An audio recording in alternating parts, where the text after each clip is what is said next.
એક એવો જ મહત્વનો નિર્ણય ભૂપેન્દ્રભાઈએ ખૂબ સંવેદનાથી, કારણ કે તમે હું બધા જાણીએ છીએ,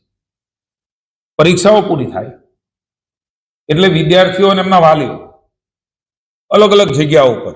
કારણ કે આવકનો દાખલો લેવાનો, એમને કંઈ શિષ્યવૃત્તિ, એમને કંઈ એડમિશનો, કોઈ જાતિનું પ્રમાણપત્ર લેવાનું, આવા લગભગ 18 થી 20 જેટલા અલગ અલગ પ્રકારના પ્રમાણપત્રો અલગ અલગ એમના એડમિશનો દરમિયાન એ લેવાના હોય છે. અને આપણે જાણીએ છીએ કે ખૂબ મોટી લાઈનો, હજારોની લાઈનોમાં વાલીઓને એક તો એડમિશનનું સ્ટ્રેસ હોય છે, સાથે સાથે આવકનો દાખલો, એની સમય મર્યાદા હોય છે ફોર્મ ભરવાની, કારણ કે બધું જ એ સમયબદ્ધ ચાલે તો જ એ પ્રકારનું આગળનું એનું વિદ્યાર્થીઓનું ભવિષ્ય પણ, અને અલગ જગ્યાએ અન્ય જગ્યાએ પણ આ પ્રકારના દાખલાઓની જરૂરિયાત હોય છે. કે હોસ્પિટલમાં પણ આ પ્રકારના દાખલાઓ, આયુષ્યમાન ભારત કાર્ડ છે, અન્ય જે રાજ્ય સરકાર સવલત સામાન્ય માણસને પ્રાઇવેટ હોસ્પિટલ ને સરકારી હોસ્પિટલમાં જે પ્રકારે રાજ્યમાં ફાયદો મળે છે, એમાં એને અડચણ ન પડે એમના માટે મહત્વાકાંક્ષી નિર્ણય. લગભગ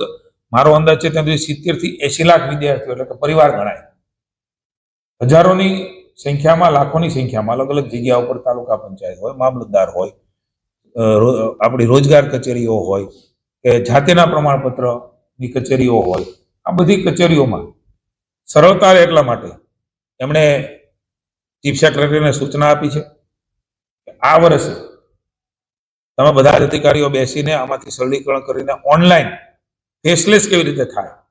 એ માટેનું તાત્કાલિક કરો. અને 1 એપ્રિલથી આ નિર્ણય કહ્યું છે ને, 1 એપ્રિલથી આ પ્રકારની વ્યવસ્થા રાજ્યમાં ગોઠવાઈ.